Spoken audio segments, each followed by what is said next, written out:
on specified legal grounds to tender a plea to the charges. The state commenced leading evidence against them by calling the complainant, Ms. Zondi, in some of the charges. Whilst still under cross-examination, the complainant had to be temporarily excused as she was due to write an examination in some of the courses she is studying. After adjournment of a few days, the matter resumed. An application for my recusal was brought by the two applicants. I refused the application, indicated then that reasons will be provided in due course. These now follow. When I adjourned the matter on the 17th of October 2018, I wished Ms. Zondi, who was still under cross-examination, good luck in her examinations as follows.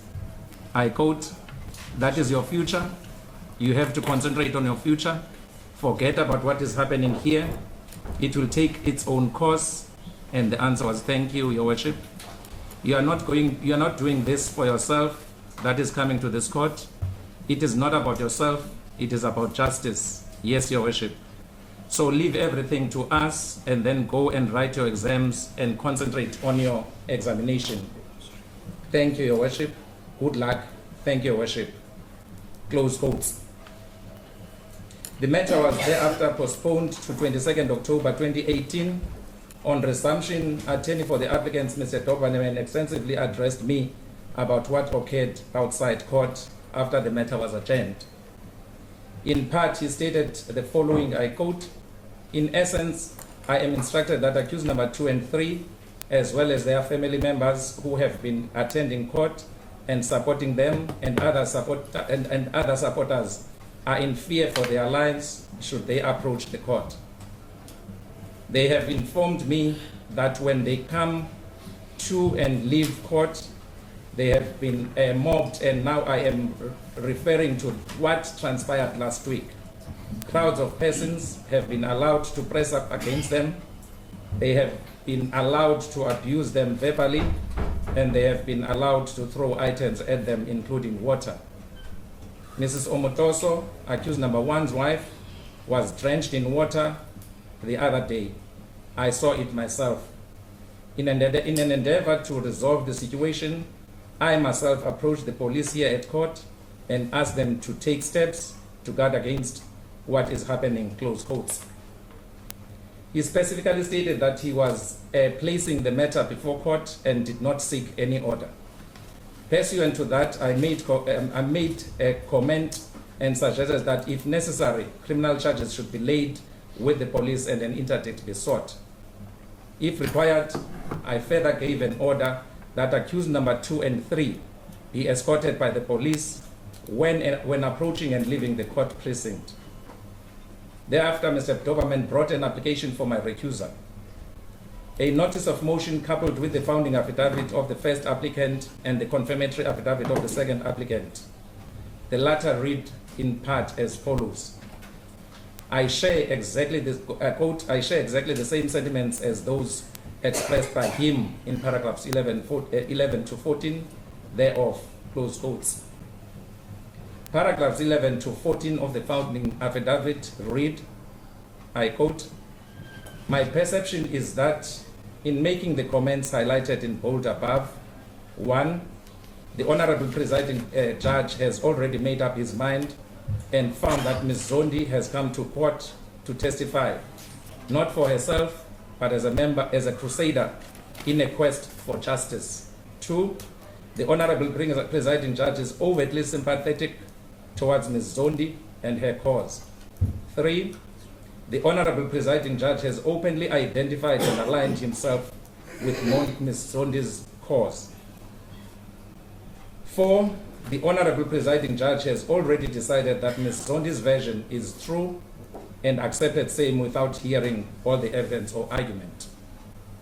5, the Honorable Presiding Judge has already decided to mete out justice on behalf of Ms. Zondi. 6, the Honorable Presiding Judge has already decided to convict and sentence me and the second applicant. 7, the Honorable Judge is biased in favor of Ms. Zondi and the prosecution. 8, the Honorable Judge is prejudiced against me and the second applicant. 9, the presiding judge is and will not be impartial. And 10, I and the second applicant will, in the circumstances, not receive a fair trial before the Honorable Judge.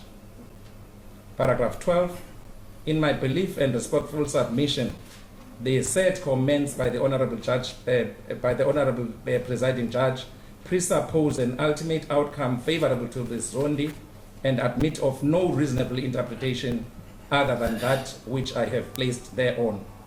13, in my respectful submission, the Honorable Presiding Judge has, unfortunately, and in the circumstances, disqualified himself from continuing to preside over the matter. 14, I seek only a fair trial before an impartial judge and justice. I do not make this application lightly.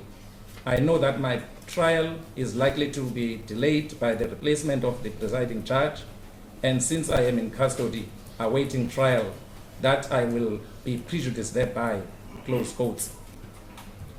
Mr. Doberman also raised from the bar another complaint. He referred to what I said earlier on before the application for my recusal was brought.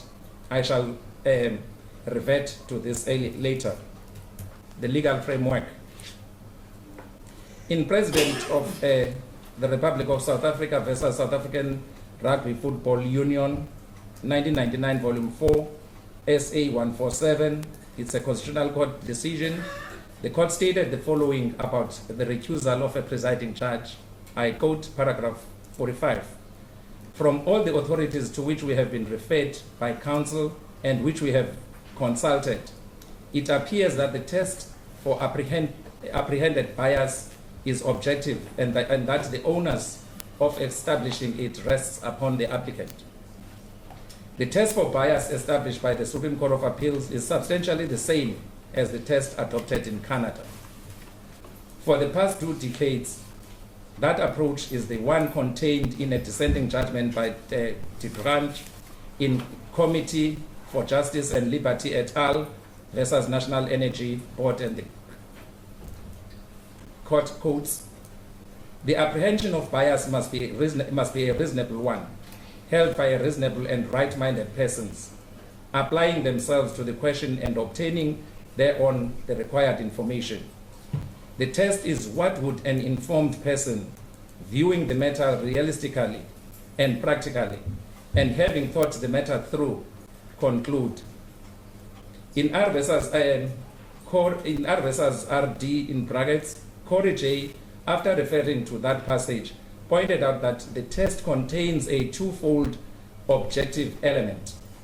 The person considering the alleged bias must be reasonable, and the apprehension of bias itself must also be reasonable in the circumstances of the case. The same consideration was mentioned by Lord Brown Wilson in Pinochet. Decisions in Canada, Australia, and New Zealand have either refused to apply the test in Rec versus Go, or modified it so to make the relevant test the question whether the events in question give rise to a reasonable apprehension or suspicion on the part of a fair-minded and informed member of the public that the judge was not partial. An unfounded or unreasonable apprehension concerning a judicial officer is not a justifiable basis for an application. The apprehension of a reasonable person must be assessed in the light of the true facts as they emerge at the hearing of the application. It follows that incorrect facts which were taken into account by an applicant must be ignored in applying the test, close quotes. It is therefore trite that the test for apprehension of bias on the part of the judicial officer is objective and the onus is on the applicant to establish it.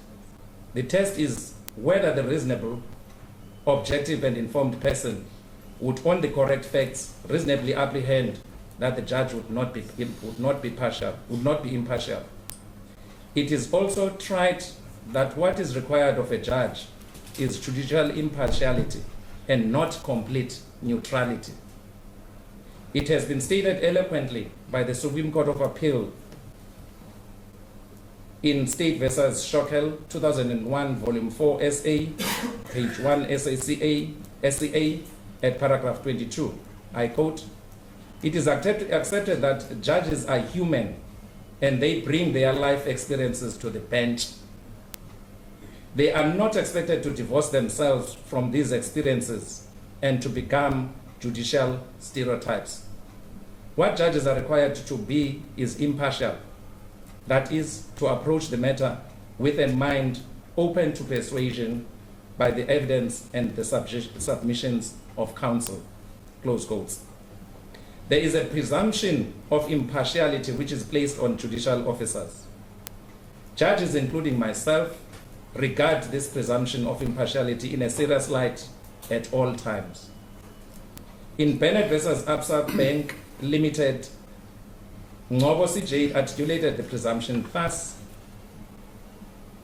"What must be stressed here is that which this court has stressed before, the presumption of impartiality and the double requirement of reasonableness. The presumption of impartiality is implicit, if not explicit, in the office of a judicial officer.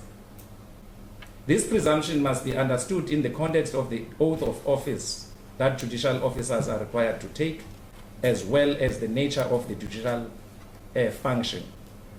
Judicial officers are required by the Constitution to apply the Constitution and the law impartially and without fear, favor, or prejudice. Their oath of office requires them to administer justice to all persons alike without fear, favor, or prejudice, in accordance with the Constitution and the law. And the requirement of impartiality is also implicit, if not explicit, in Section 34 of the Constitution, which guarantees the right to have disputes decided in a fair public hearing before a court, where appropriate, another independent and impartial tribunal or forum. This presumption, therefore, flows directly from the Constitution. Footnotes omitted, close quotes. In Nontutuzelo Portia Sizani versus Mpofu, NO, and the Director of Public Prosecutions, Eastern Cape, it's an unreported case number 642 of 2017, delivered on the 12th of December 2017.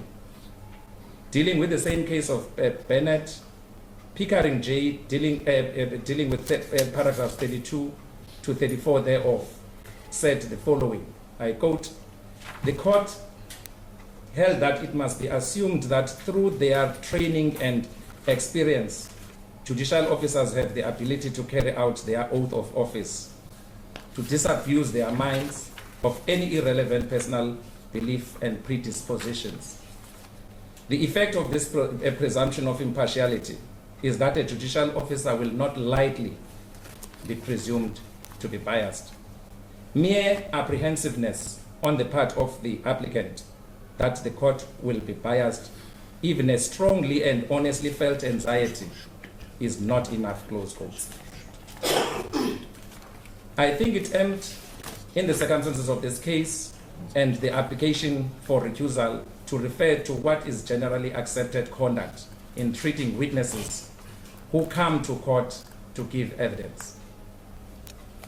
S versus Azov was an appeal wherein the court was dealing with an entrapment of an appellant. In my view, the conduct dealt with by that court is similar to what transpired here. The court was specifically invited to deal with the treatment of witnesses who gave evidence. Snyman said the following, I quote, "I think it must be clear to him and perhaps to others that witnesses who come into court, be they police witnesses or any other kind of witnesses, are entitled to the ordinary courtesy one extends to decent people. Witnesses who give evidence are assisting the court in arriving at the truth and in carrying out the administration of justice. No cross-examiner is entitled to insult a witness or to treat him in the manner in which these witnesses were treated without there being a very good reason for it. Witnesses must be treated with courtesy and respect. They are doing a public duty in coming to court. That must be borne in mind by both cross-examiners and the presiding officers.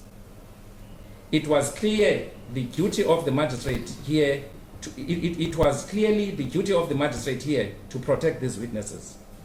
I do not wish to be understood to say that a witness may be attacked, but before you can attack a witness, you must at least lay a foundation to the satisfaction of the presiding officer that you have grounds for attacking the witness.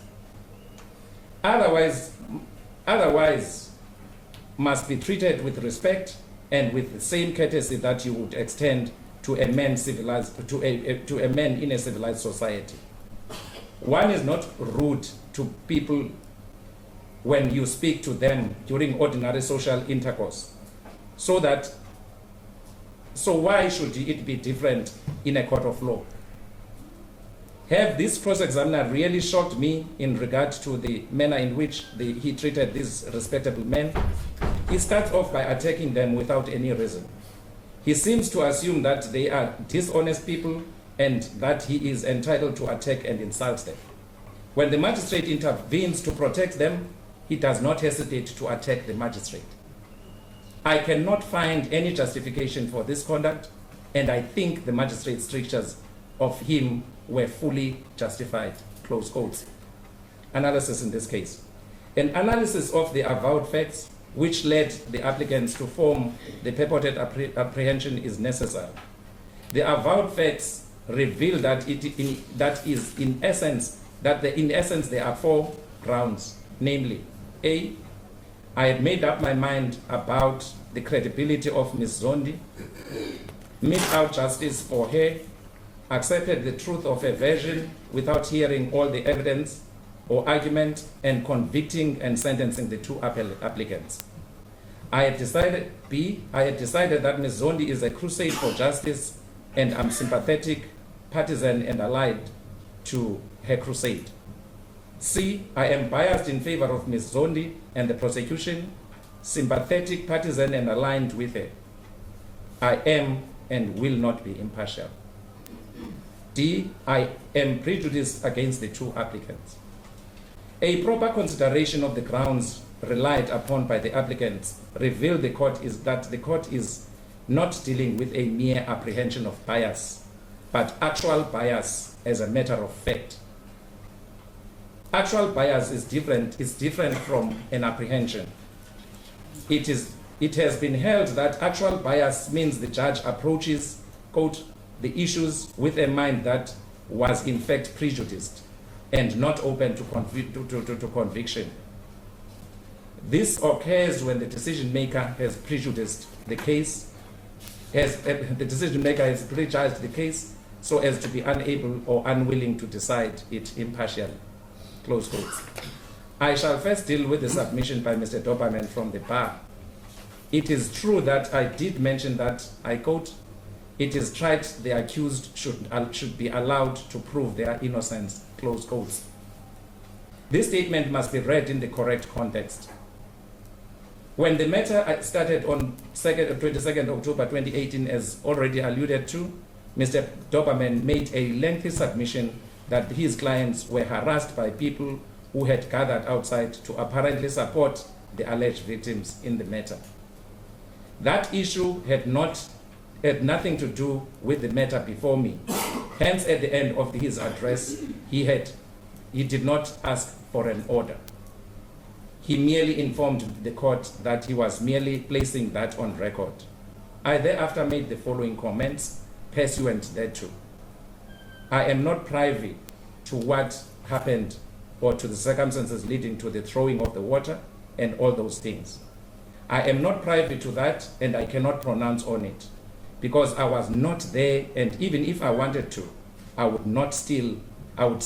have to still hear the person who is an aggressor or apparently poured water over somebody else before I can make a ruling. It is tried that the accused should receive a fair trial. It is tried that they should be allowed to do their best to prove themselves innocent. Then what I need to say in respect of the third aspect is that counsel should approach me in chambers so that we can map a way forward. We conduct whatever we have to conduct so that we secure that the accused should be in court. They should be protected in court.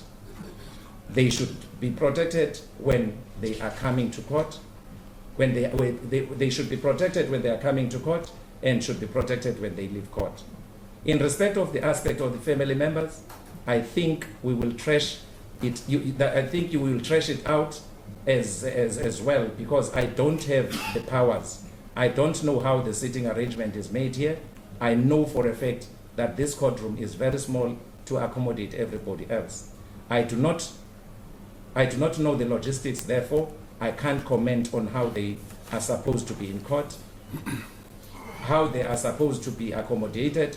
But when it comes to the accused, I have a say, close quotes. Those are my words. Obviously, in the excerpt quoted above, I was not referring to the current applicants and their co-accused in that context. I was referring to those who were attacking Mr. Doberman and Mrs. Omotoso as he submitted that she was drenched in water. The simple thing I meant by that is that those who assaulted Mr. Doberman and Mrs. Omotoso should be given an opportunity to state their version, to vindicate their innocence. I went to an extent of saying those complaining should go and report to the police and obtain an interdict. I even referred to the Audi alteram partem rule. It is therefore inconceivable and disingenuous to assume that I was referring to the applicants and co-accused before court. It is basic tenet of our criminal justice system that an accused person is presumed innocent until proven guilty. I would not, as stated in the preceding paragraph, stress the constitutional rights of those who are accused of having committed an assault, and in the same sentence allege that the applicants must prove their innocence. The apprehension of the unreasonable men in the position of the applicants must be assessed in the light of the true facts as they emerge in the matter. Now, coming to the submissions made by the applicant, it is legally correct that a complainant in a sexual offense, as in this instance, testify on behalf of the state, not herself. Hence, a complainant in a rape case cannot be allowed to withdraw a case against her perpetrator. This is only why Snyman says, I quote, "Witnesses are doing a public duty in coming to court," close quotes. It boggles the mind to state the obvious. What exactly in that statement that presupposes or creates a perception of bias on my part? Crusader is defined in Oxford Dictionary as a fighter in the medieval crusade, as a person who campaigns vigorously for political, social, or religious change. A campaigner.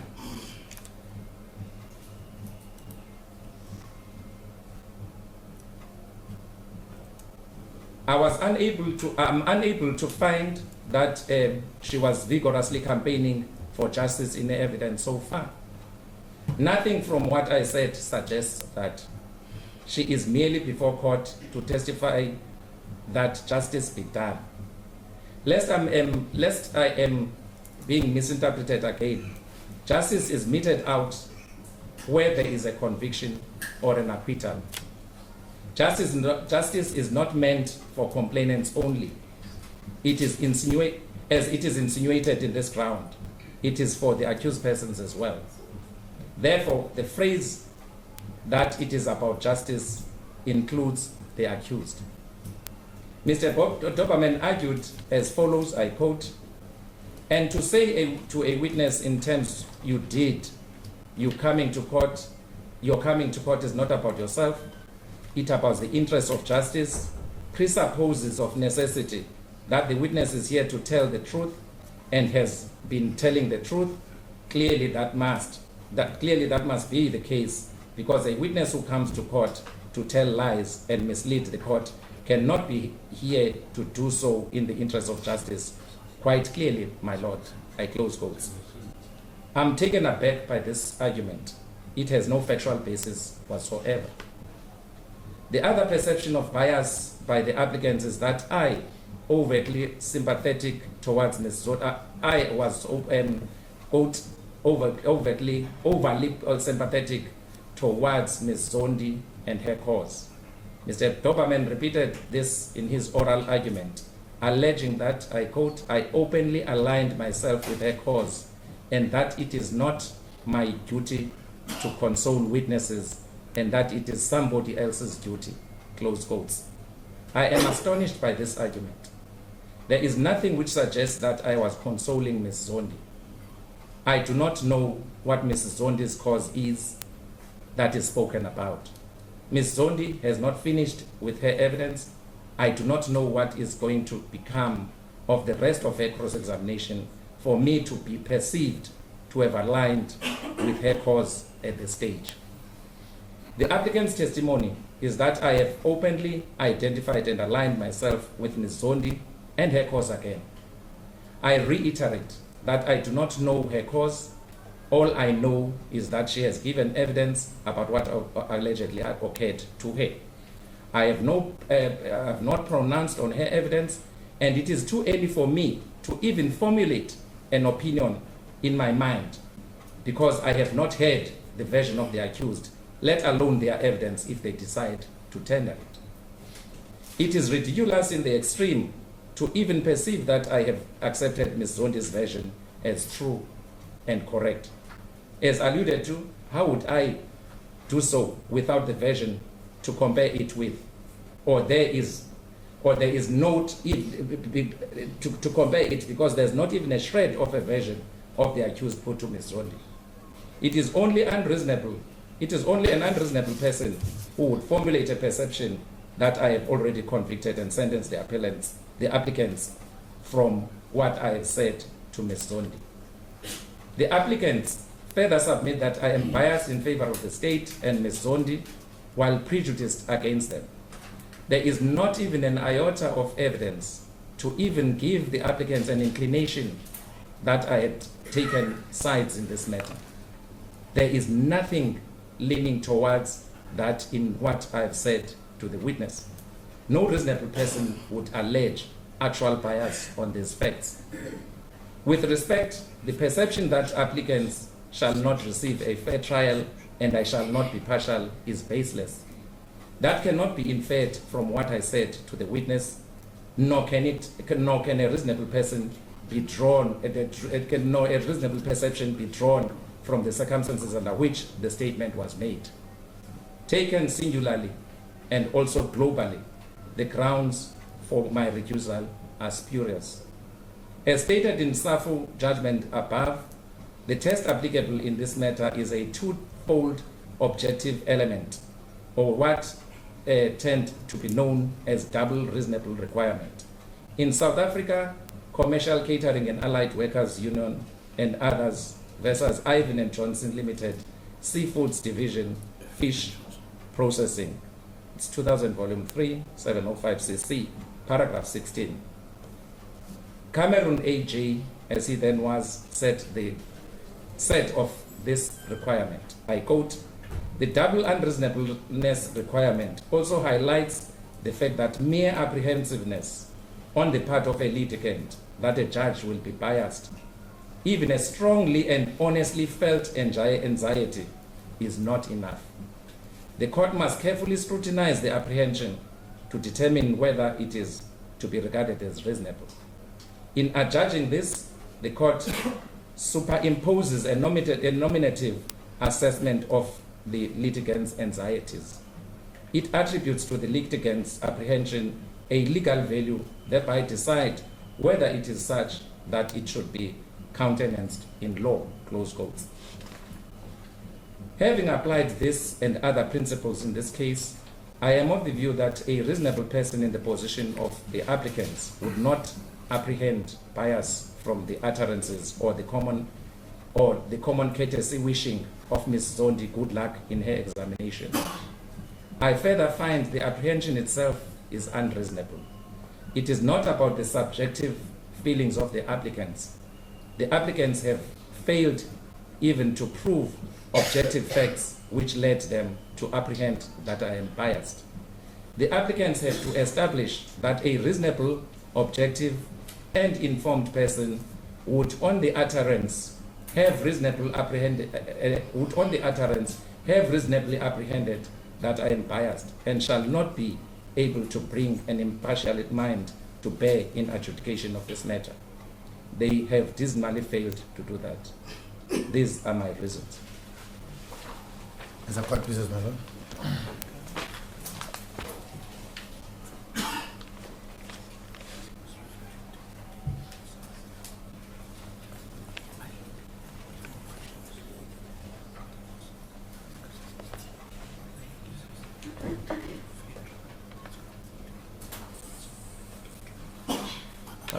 Sorry, my lord.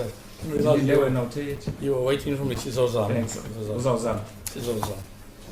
My lord, before I address you, can I give you a copy of a judgment of Goosen J? You're addressing me in connection with what, Mr. Price? It is dealing with the recusal. We are bringing an application for leave to appeal to SA, my lord. I think it will be quite useful because I will be quoting liberally from it, my lord. It's a recent judgment. So you'll be arguing right away? Yes, my lord. Where's the application, by the way? It has been filed. If you haven't got it, then it's someone else's turn to be in terms of accused. section 16.1. Yeah. Yes. Thank you, Mr. Thank you, my lord. My lord, first and foremost, let me indicate, as I've indicated to you in chambers, this is always a very difficult application for me. Because it tends to become personal, or to appear to be personal, but your lordship knows it's not personal. I'm briefed to do a job, and I'm going to do the best I can, my lord. My lord, may I first begin by indicating that this is actually a two-pronged application for leave to appeal. Your lordship has now given reasons for the recusal, but the other part of it, my lord, if you look at the quashing of charges. Yes, the quashing of charges. Your lordship also did not give reasons there. So I'm going to ask you... May I ask in respect of that one? I don't want to interrupt. Sir, of course, certainly, my lord. I think you know what type of order I issued there. I'm not sure whether you're familiar with that. I issued an order to the effect that I shall reserve the reasons and hand them either during the trial or at a later stage. Have they been sought? No, my lord, but the problem is, if I may just address you on that point, the problem is that both your application, both your decision not to quash the charges and your decision not to recuse yourself are final judgments. They're not interlocutory. I'm with you. And when you're dealing with final judgments, you must give reasons, my lord. And the purpose of giving reasons, particularly in that application to quash the charges, being an in limine application, is particularly important, my lord, because that is the crux of the case. That's where the case begins. And my respectful submission, I would have asked your lordship to give me reasons. Yes. Because it is... Because what occurred thereafter was that they decided to exercise another right, and then I had to enter a plea of not guilty in terms of section 109 and on. Yes, so there was no indication that there was an appeal at all. No, there wasn't, my lord, but this is crucial. I'm going to try and argue these two together so we don't waste time individualizing these two. My argument, my lord, is that when we consider the recusal application, we must also look at this application. And my submission, my lord, is, and I say this with the greatest of respect, my submission is that the refusal to quash the charges has got the ability in itself to persuade a court, another court in this instance, that in itself is an indication of an apprehension of bias. My submission, my lord, I make very simply that there's nothing more important in a criminal case than the charge sheet, because that's where it all starts. And the Constitution of the Republic of South Africa makes that very clear in section 35(1)(a) and following, that you must get a clear and concise charge sheet. And may I just interrupt certainly, again? of course, Mr. Price. I think, let me raise this from the onset. I think the notes of what's this? The notes of application for leave to appeal is wrong. It's wrong. Yes, This one is wrong. yes.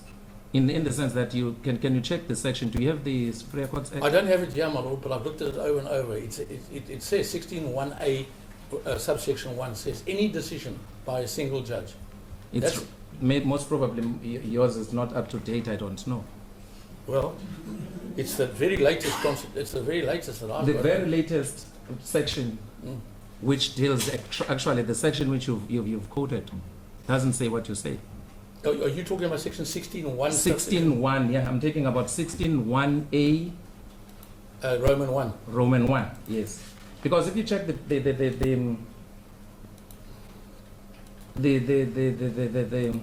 commentary thereof, it says an appeal. This does not include an appeal in a matter regulated in terms of Criminal Procedure Act 51 of 77, or in terms of any criminal procedure law.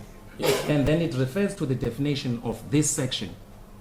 The definition says, if I may, where's this? Where is your lordship reading from? I'm reading from the notes. Note up in from, which book? No. I'm reading from No, Jones and Buckle. Is that Erasmus? Oh, Jones and Buckle. It's in fact it's Van Logan and Yes. the Supreme Court Act second Yes. edition Van Logan. There are a lot of them, my lord. That's why I was Yes, just saying, yes. trying to find out which one you were reading Yes.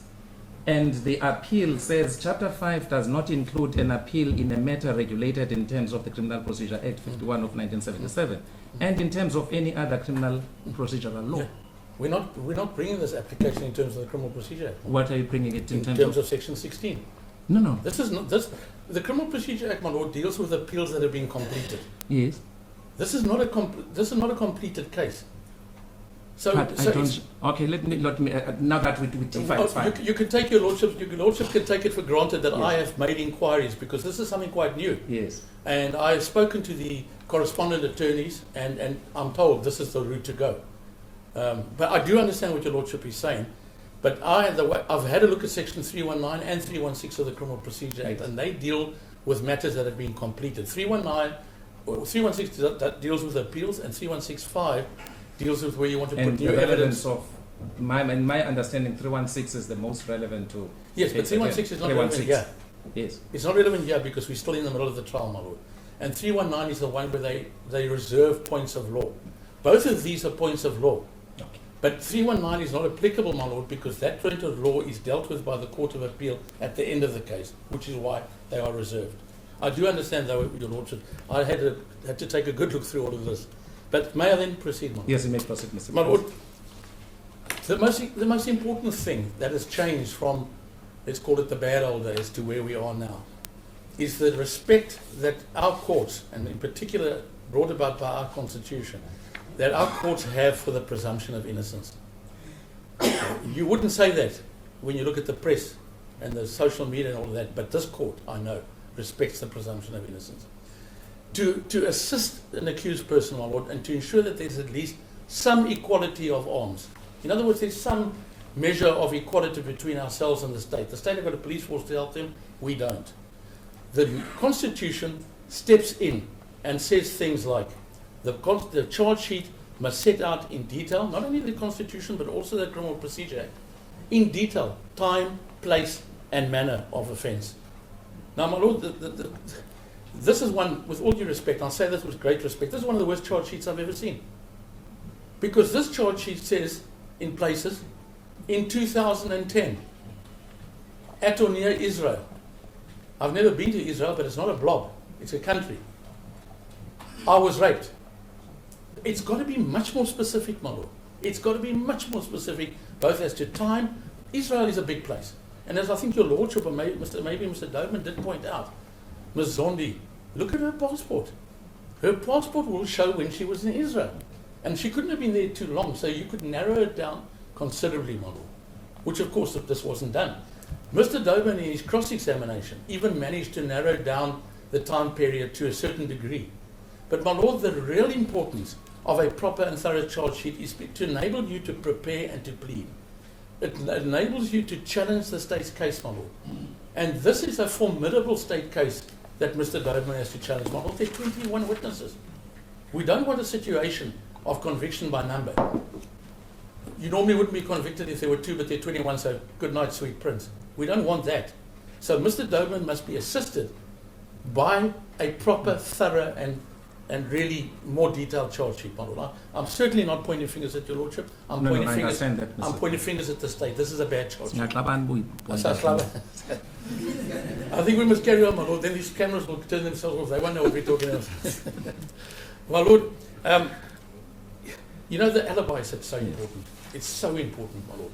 The And defense Mr. of Doberman, alibi. yes, the defense. In respect of the In this respect of a lot of these people, my Lord, now for Mr. Doberman, and anyone for that matter, and Mr. Doberman has really done a sterling job in my view, for Mr. Doberman to have to challenge these witnesses, and my Lord, we all know how it works. Cheryl Zondi made 2 statements, I gather, one to the police and one that she wrote herself. Now, from what I gather, my Lord, and I'm not addressing you on the merits, rest assured, she appears to have deviated in the sense that in the first statements there was no suggestion of vaginal penetration or attempted vaginal penetration. It only came out in evidence in chief. Now, I'm not being critical of that. I'm just saying this is something Mr. Doberman must deal with.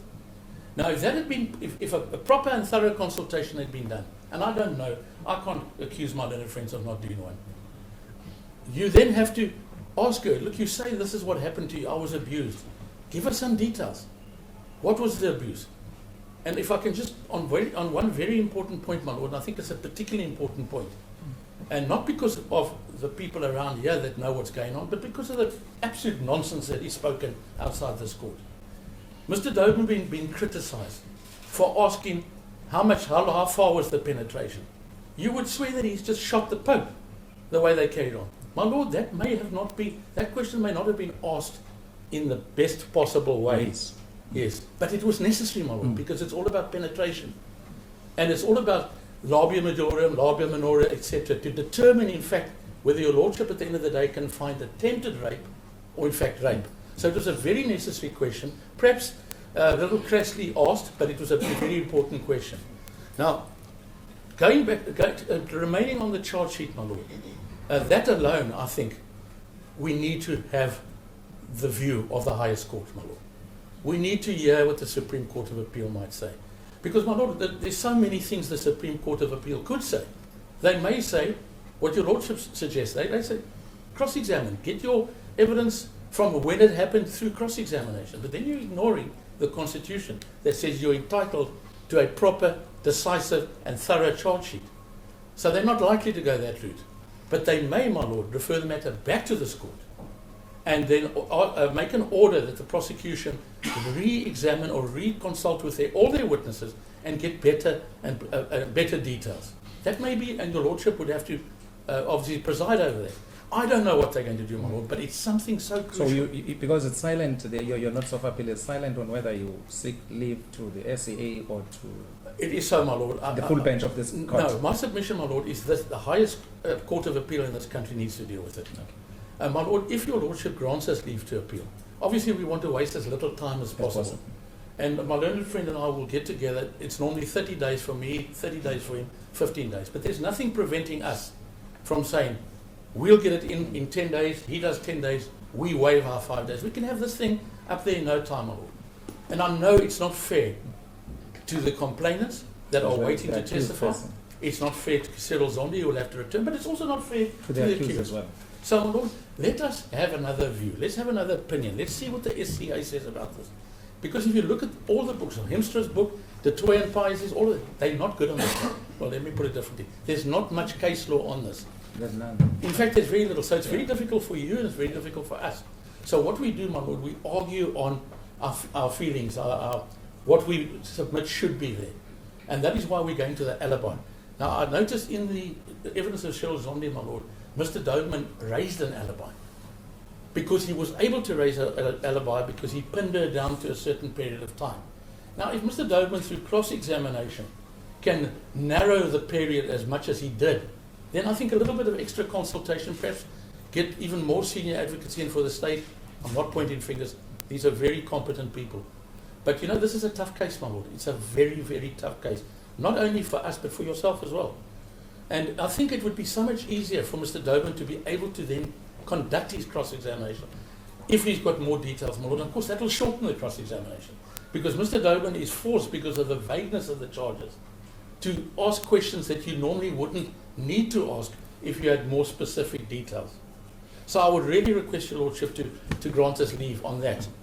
My Lord, on the recusal, there are a number of things that your Lordship made, comments made that you made that I agree with. It's a tough thing to ask anyone to recuse themselves. And it's not, the interesting thing is it doesn't matter where you bring a recusal application. In reviews in the lower courts, they tend to like you to bring them rather earlier than later. But you'll see in the judgment I gave you that where the impartiality or the alleged impartiality of a presiding officer is concerned, my Lord, if you look at page 4, paragraph 12, the general restraint upon a court exercising its review jurisdiction in unterminated proceedings does not apply in circumstances where the impartiality of the judicial officer is impugned. So it doesn't really matter at what point in time this application for recusal was brought. It may matter in the sense You're reading that, from which paragraph? my Lord, it's page 4, Page 4. paragraph 12. You were involved in this matter? Yes, I was involved. Yes, One of the few I've won, my Lord. Yes.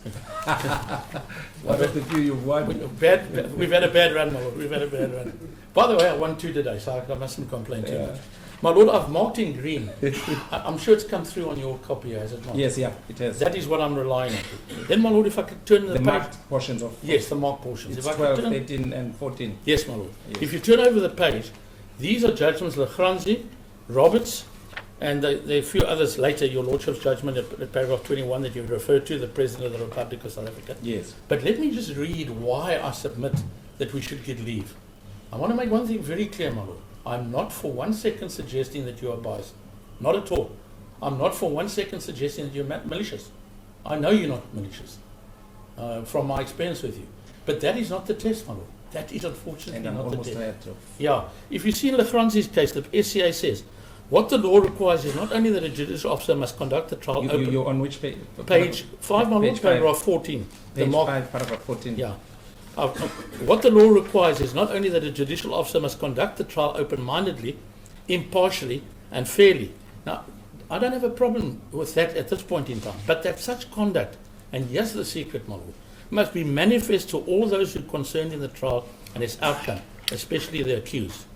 Now, the reason why I make that so important, my Lord, is because you may say something completely innocently. Let's take, for example, the comment that about the accused must get an opportunity to prove their innocence. Now, that in all probability, you may have said it in complete innocence. But that is not what's important, my Lord. What's important is how the accused or the reasonable people in the position of the accused see it. This is not an application, my Lord, for an leave to appeal based on your Lordship's bias. We are not for 1 second suggesting, and certainly I won't be part of a suggestion that you are biased. It's simply unfortunate choice of words which we've been guilty of ourselves.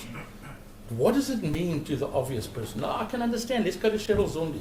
I can understand that your comment that, you didn't come here for yourself, you come here for justice.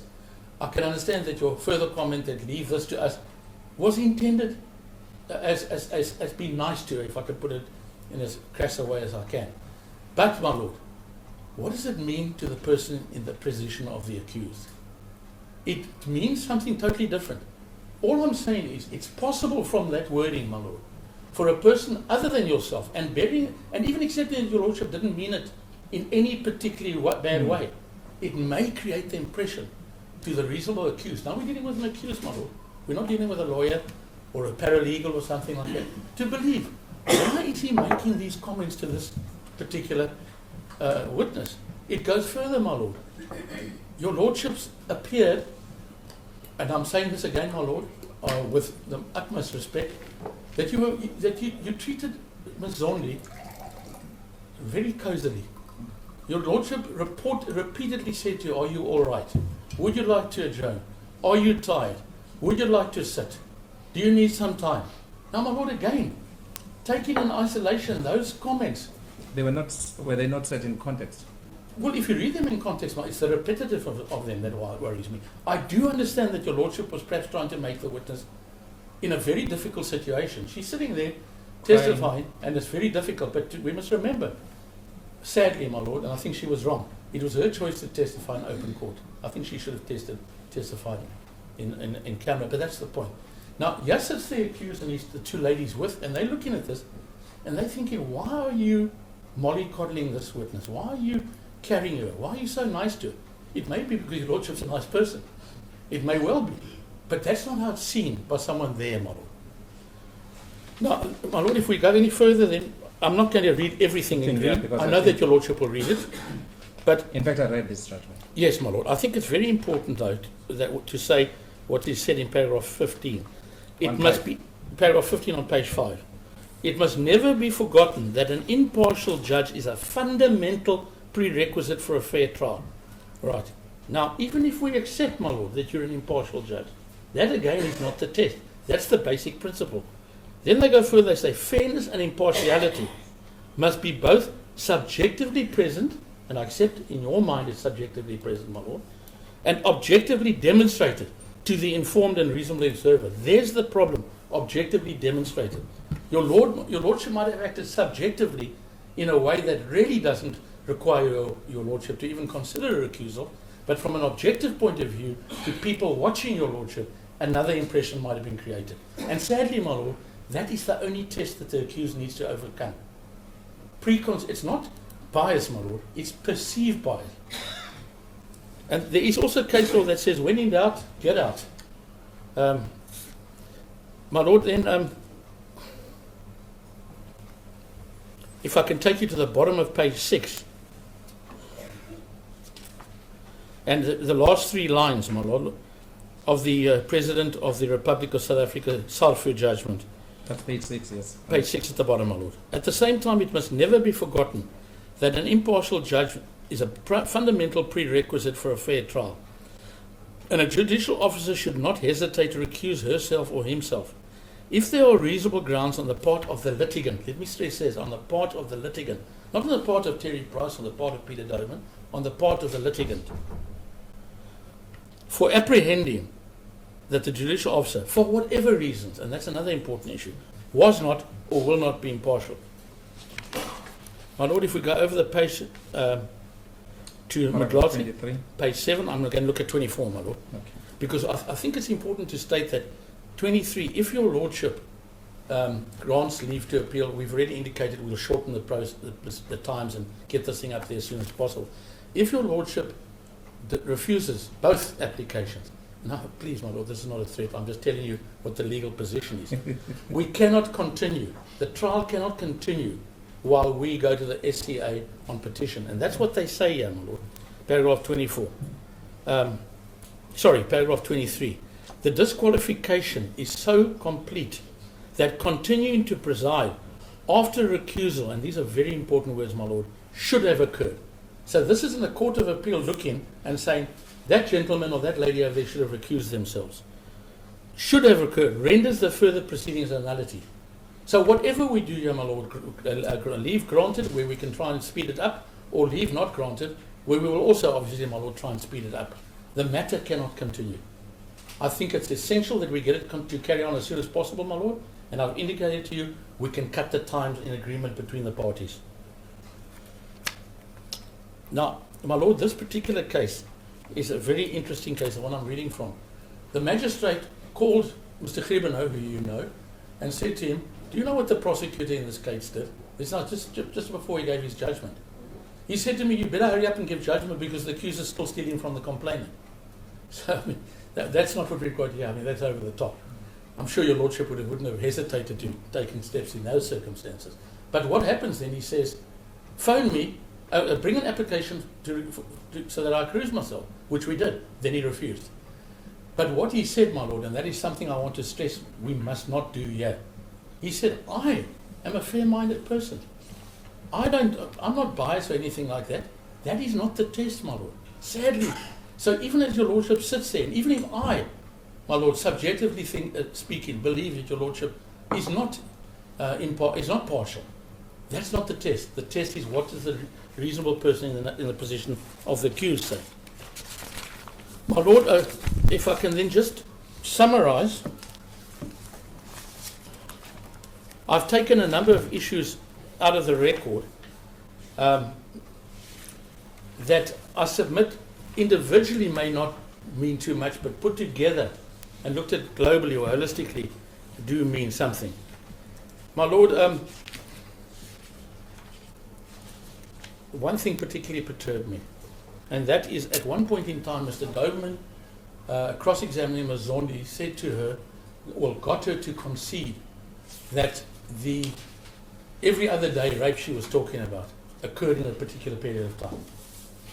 And then once he got her to confirm it happened then, and it happened every other day, then Mr. Doberman took out an air ticket.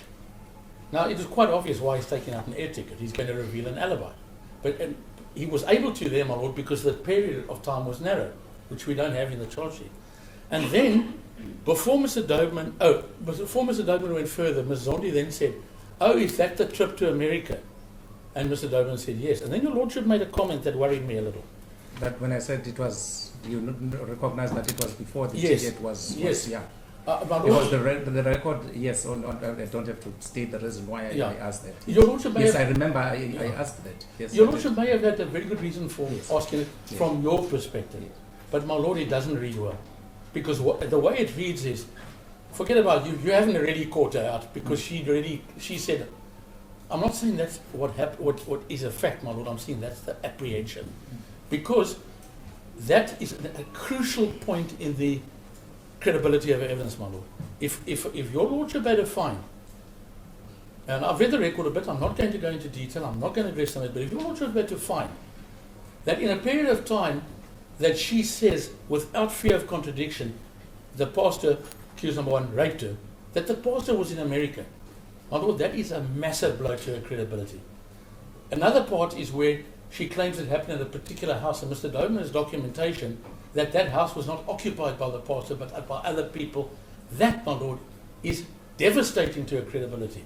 So all I'm saying, my Lord, in a case with as much emotion as we have here, and it's emotional, my Lord, for all of us, your Lordship included, we've got to be very careful, very, very careful, all of us, my Lord, how we put things, how we say things.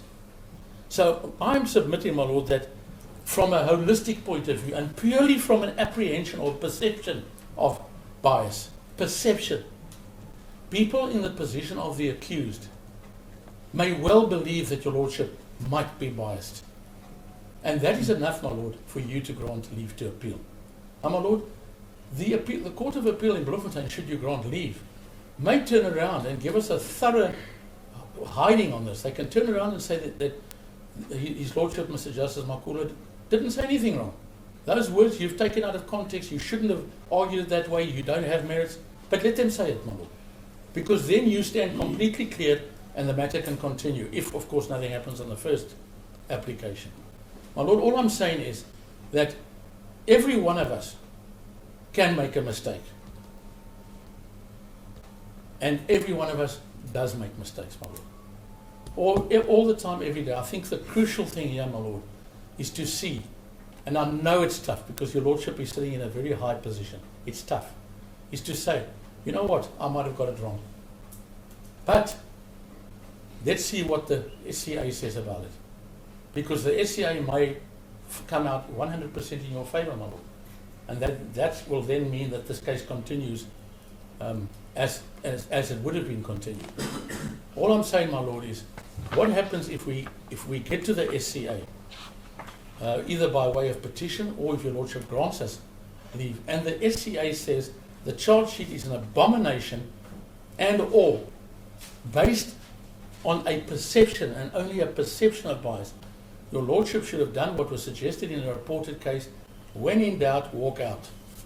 Now, I'm asking your Lordship, and I'm asking your Lordship in the spirit of one of the best legal systems in the world. This country has got an incredible legal system based on probably the most proactive constitution in the world. In the interest of justice, my Lord, not pointing fingers at you or the prosecution, I'm requesting you humbly, my Lord, to grant us leave to appeal to SCA. And I promise you that if your Lordship does so, we will cut our days down and we will get this thing up there as soon as possible. Can I have a second moment? Yes, you can. Thank you, my Lord. That's all. Thank you, Mr. Fines. Mr. Ndela. As the court pleases, my Lord. My Lord, I'm going to go straight to the merits of his application. Without going to the procedure as to how this was brought. Can I just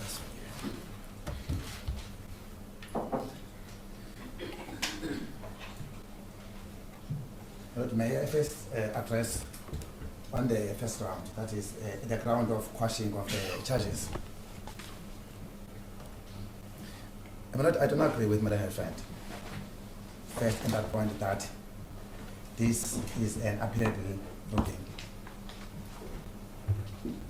And my lord, on its nature, that ruling is not appealable, since it does not have the final decision. I like the way, my lord, the You mean the question of charges? the question of charges. That is the refusal to quash the charge sheet has not, does not have the effect of a final ruling. The court can change its mind anytime during that trial. Therefore, it is not appealable.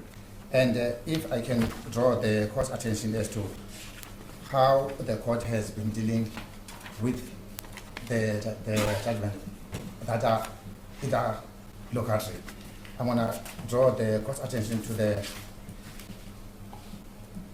this judgment, my lord. It's a image board decision. But what? Let me just get it in full, my lord.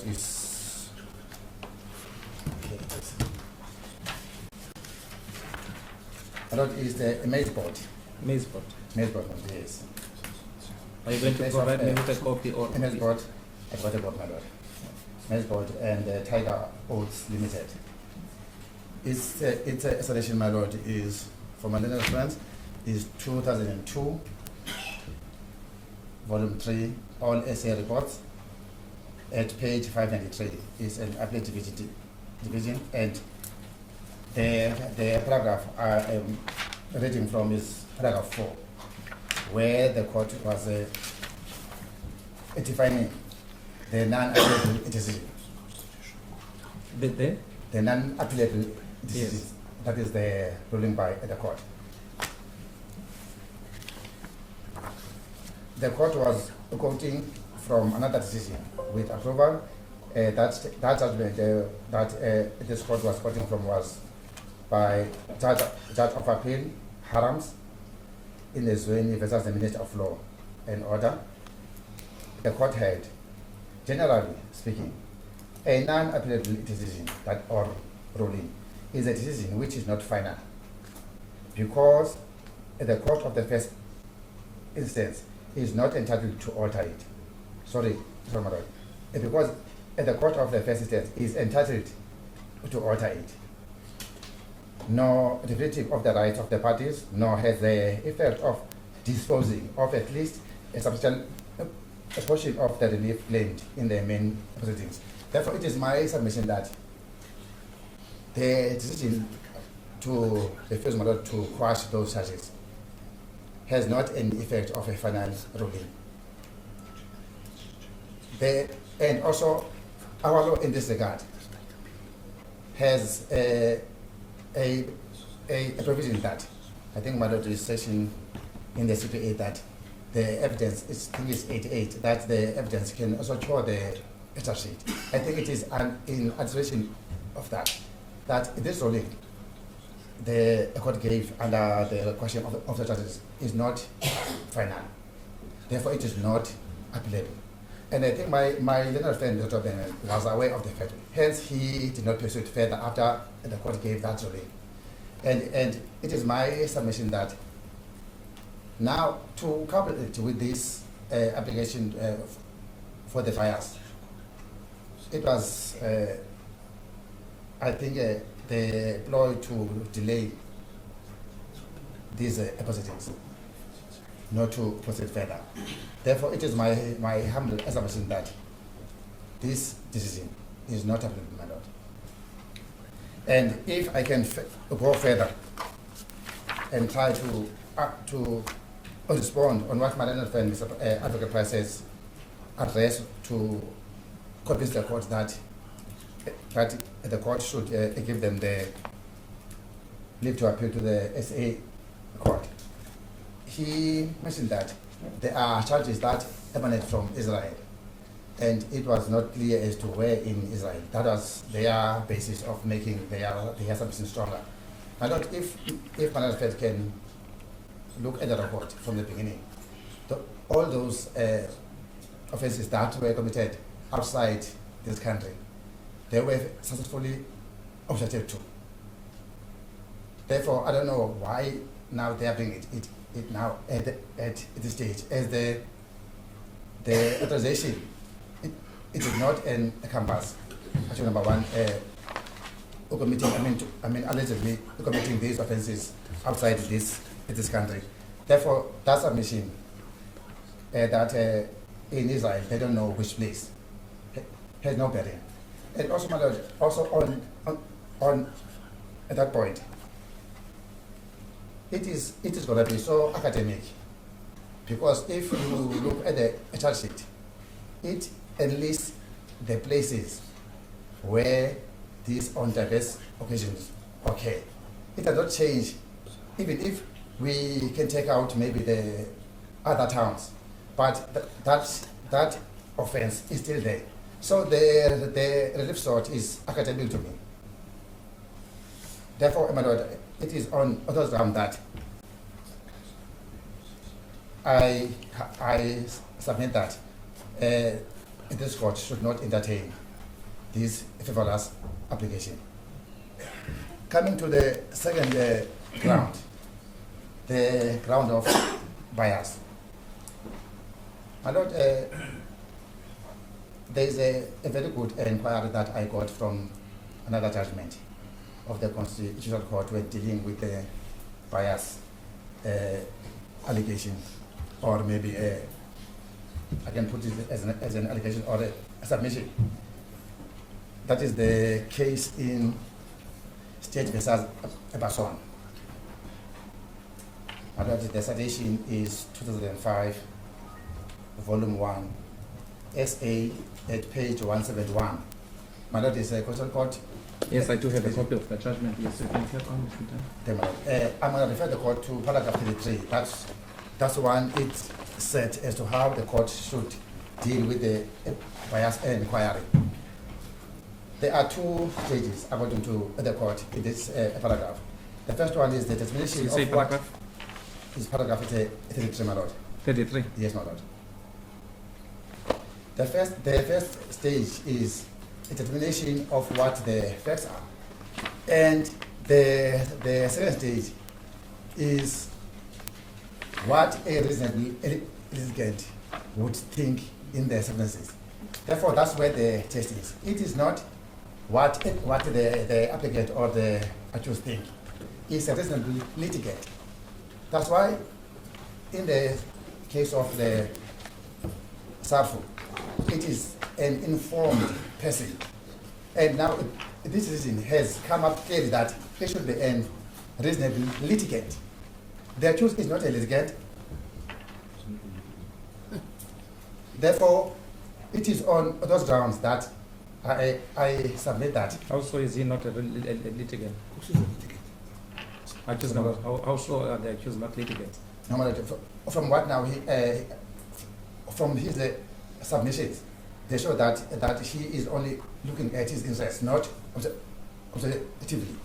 That's why I am submitting that his application is not consistent with the law in this regard. He is talking from his point of view, not objectively. Hence, I'm saying that in interpreting what the court said like that shows that he is not objective as we think. Therefore, the tester is a reasonable litigant. Somebody would look this from the other view, not only from his point of view.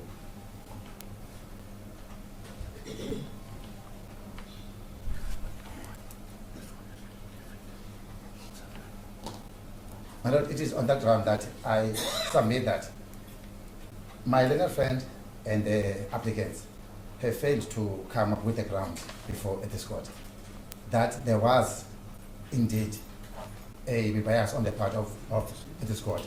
Therefore, it is on that ground that no other court can find some bias on the part of this court. But there's one case I would like also to just bring to the attention of the court to understand why I'm making that submission. I've got a judgment, my lord, of Sega and Smith. And it is important that I can briefly just give... What is the citation, please? Also, my lord, the citation in this case is 2001, my lord, volume 3, all essay report, page 401.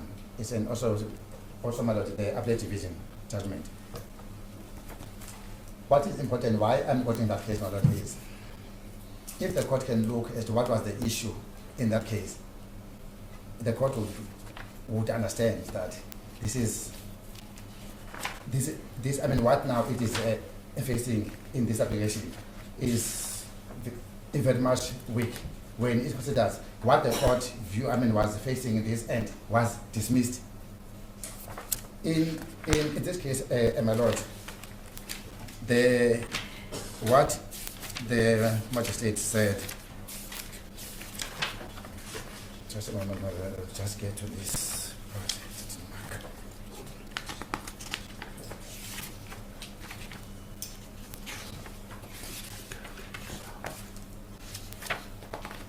Just a moment, my lord, I've lost this. I didn't mark it.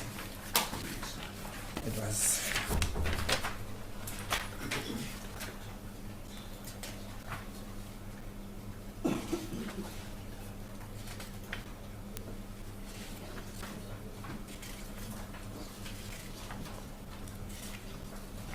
My lord. That is in paragraph 11 of the judgment. What was a comment about in that judgment was the magistrate said that the applicant's case was a frivolous matter. A what? Frivolous matter.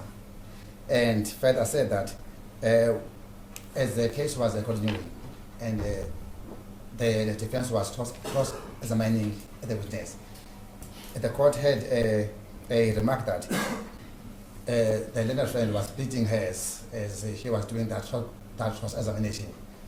That was taken on appeal in the SA.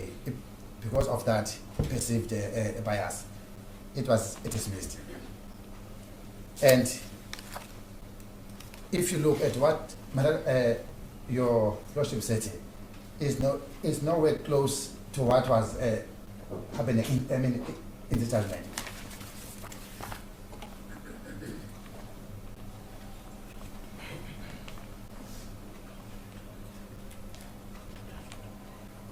And my lord, if I can draw also lastly the court's attention to what is required, what is at the test of the leave to appeal.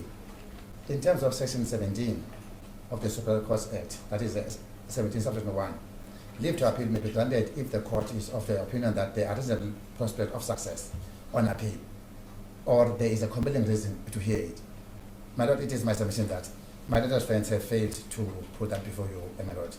Therefore, it is on those grounds that I submit that this application should fail as a court prisoner.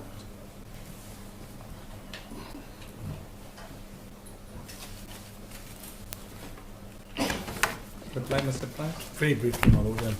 Let me just assure your lordship that the accused are litigants. I don't think we need to argue on that one. My lord, I want to refer you to State versus Basson. I would imagine it's the same judgment that my learned friend has just referred you to, but his was 2005 and reported in the all South African reports. I've got one that was reported in 2007 in the ordinary criminal law reports, ordinary reports, my lord, not the criminal, so it's the SA. The SA. It's a Concord judgment. I just don't have the page, my lord. I've forgotten the page, but it's 2007, volume 3, SA. And the only thing I need to inform your lordship about here is this matter came from the SCA to the Concord. And the SCA had found, it was on exactly the same 2 points we're arguing here, the quashing of charges and the recusal. It's that voted Basson case that your lordship will recall many years ago.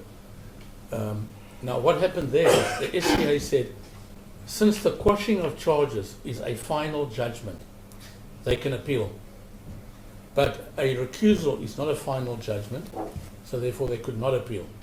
But the Constitutional Court found that the SCA were wrong and found that both a quashing of charges and a recusal are final judgments, my Lord. And where they are final judgments, then of course your Lordship must give reasons, but can give leave to appeal. In effect, they are final judgments. That's the highest court in the country. Thank you, my Lord. I have nothing further.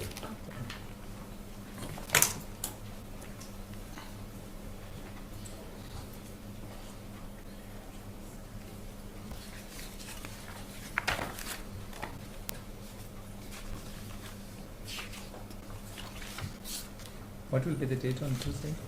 Tuesday next week? Yes. I think it's the 30th, my Lord. 30th of October. Is that so? Yes, it's the 30th. It's a Tuesday, not? Yes, it's Tuesday. It's Tuesday. As I say, Clash Limpile. Emirate, can I submit those to Judge Mandela? Oh, you were going to give me a copy. Thank you, Mr. Judge. Likiwe inja. Thank you.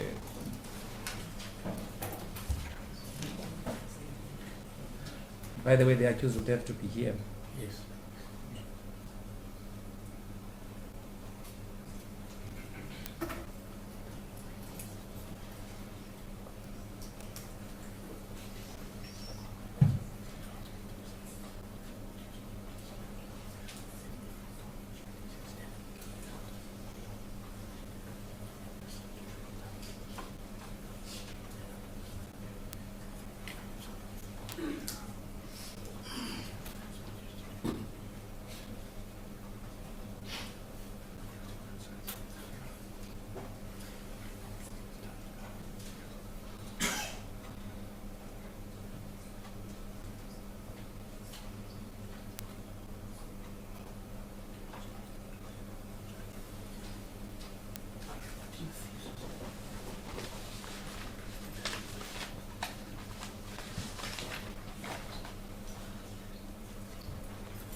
Stand up, ladies and gentlemen.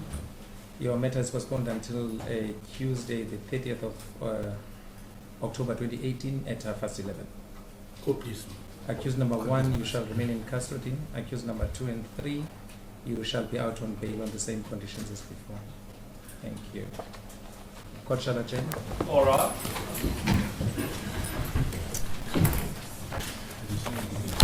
Yeah.